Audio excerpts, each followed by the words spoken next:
Olá, hoje, sábado, 16 de março, prepara o teu cafezinho e vamos juntos para mais um dia de Café com Lexio. Em nome do Pai, do Filho e do Espírito Santo. Amém. Senhor, fazei-me instrumento de vossa paz. Onde houver ódio, que eu leve o amor. Onde houver ofensa, que eu leve o perdão. Onde houver discórdia, que eu leve a união. Onde houver dúvida, que eu leve a fé. Onde houver erro, que eu leve a verdade. Onde houver desespero, que eu leve a esperança. Onde houver tristeza, que eu leve a alegria. Onde houver trevas, que eu leve a luz. Ó Mestre, fazei que eu procure mais, consolar que ser consolado, compreender que ser compreendido, amar que ser amado, pois é dando que se recebe, é perdoando que se é perdoado e é morrendo que se vive para a vida eterna. Amém. Nossa Senhora das Graças, rogai por nós. São José, providenciai, intercedei por nós. Continuamos unidos. Em nome do Pai, do Filho e do Espírito Santo. Amém. Primeira leitura de hoje, leitura do livro do profeta Jeremias, capítulo 11, versículos 18 a 20. Como são poucos versículos, eu vou ler. Senhor, avisaste-me e eu entendi. Fizeste-me saber as intrigas deles. Eu era como manso cordeiro levado ao sacrifício e não sabia que tramavam contra mim. Vamos cortar a árvore em toda a sua força, eliminá-lo do mundo dos vivos, para seu nome não ser mais lembrado. E tu, Senhor dos exércitos, que julgas com justiça e perscrutas os afetos do coração, concede que eu veja a vingança que tomará contra eles, pois eu te confiei a minha causa. Palavra do Senhor, graças a Deus. Uma breve reflexão aqui. Jeremias está rezando, né? Jeremias está falando com Deus aqui. Esse é um momento de oração de Jeremias, onde ele fala com Deus e diz assim, obrigado, né? Porque o Senhor está me mostrando o que é que estão tramando contra mim. E é muito importante a gente ter atenção a isso aqui, ó. Quando ele fala, e tu, Senhor dos exércitos, que julgas com justiça e perscrutas os afetos do coração. Muitas vezes a gente se sente injustiçado, desprezado, abandonado, rejeitado. A gente se sente, vou voltar a essa palavra, injustiçado pela vida, pelo outro, né? Muitas vezes a gente de fato diz, isso não deveria ter acontecido comigo. E a gente precisa ter essa consciência. O Senhor, Ele conhece o nosso coração. Ele perscruta os afetos do coração. O Senhor, Ele tem ciência. Ele sabe de todas as intenções de todos os corações, inclusive do nosso. Então, muitas vezes, diante de situações injustas, é preciso que a gente faça memória disso aqui. Deus conhece o meu coração. Deus sabe a intenção do meu coração. Deus conhece os meus afetos e, portanto, eu colocarei a minha esperança nele. Sabe por quê? Porque quando a gente começa a olhar, quando a gente olha a nossa vida, a realidade da nossa vida, a realidade do nosso país, muitas vezes a gente se desespera. Muitas vezes a gente fica desgostoso. Muitas vezes a gente não quer nem ir embora, sabe? Quer largar de mão mesmo. E é importante que a gente entenda que o Senhor julga com justiça e perscruta os afetos do coração.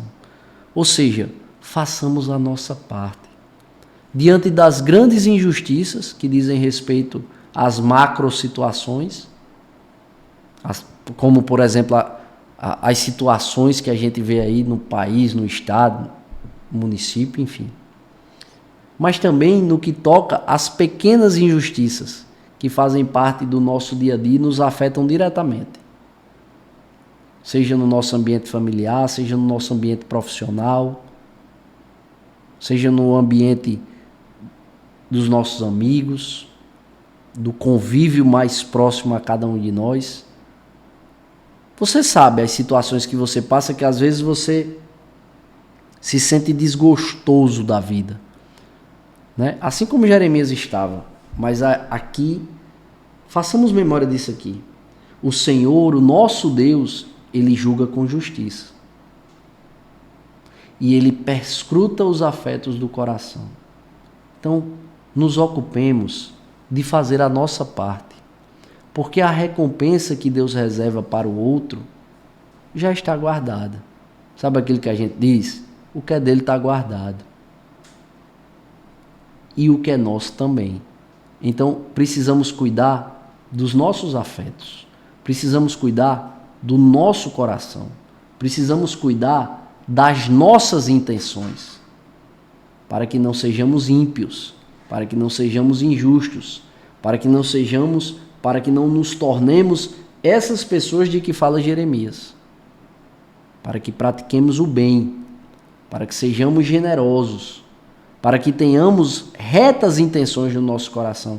Por quê? Porque podemos enganar a todo mundo, inclusive a nós mesmos, mas a Deus a gente não engana. Então peçamos ao Espírito Santo para nutrir em nós bons sentimentos, para nutrir em nós retas intenções, porque o Senhor perscruta os afetos do nosso coração. E é isso o mais importante. É o Senhor ver que no nosso coração habita um ardente desejo de fazer o bem, em todas as situações. E quando isso não acontecer, o Senhor conhece o nosso coração.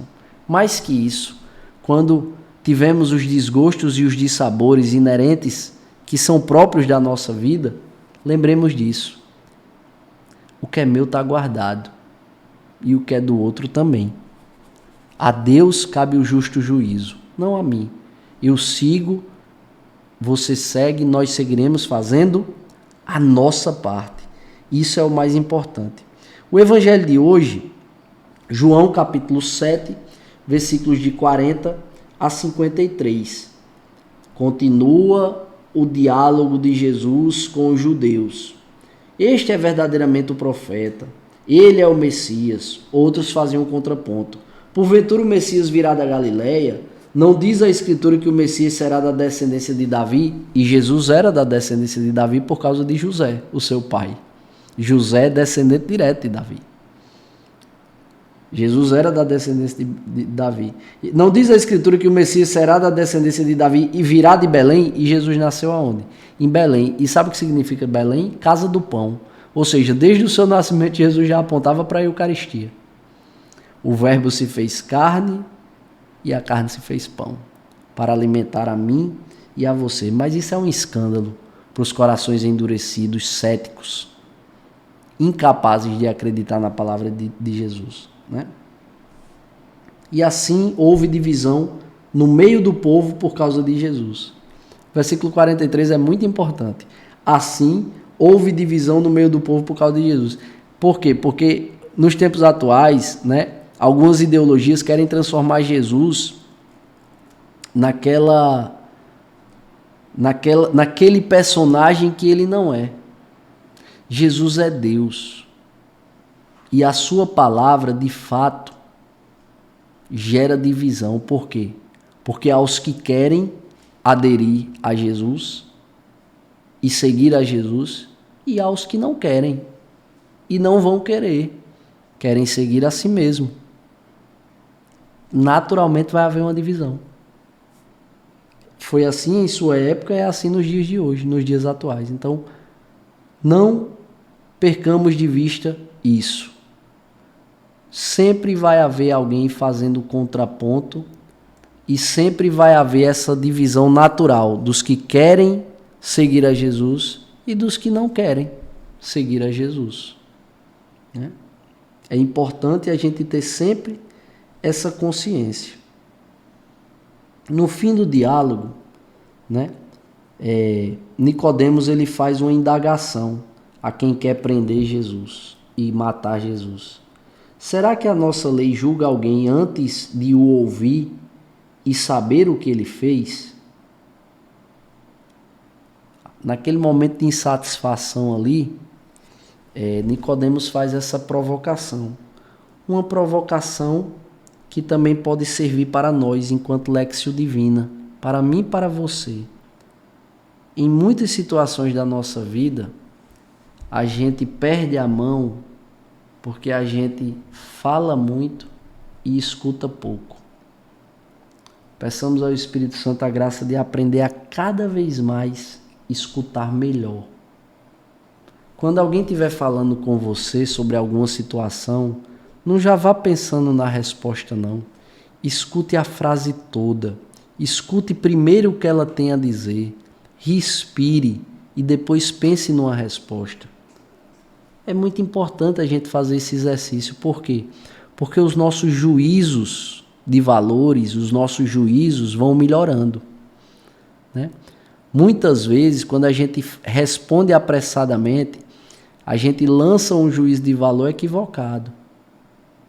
Agora, quando a gente escuta com paciência, de um modo melhor, a gente ganha tempo para entender a situação como de fato ela é e fazer um juízo de valor que se aproxima mais da justiça do que do equívoco. E é isso que o Senhor espera de cada um de nós. Que Deus nos abençoe e nos aprove a cada passo. Se vivo, vivo pela misericórdia do Senhor.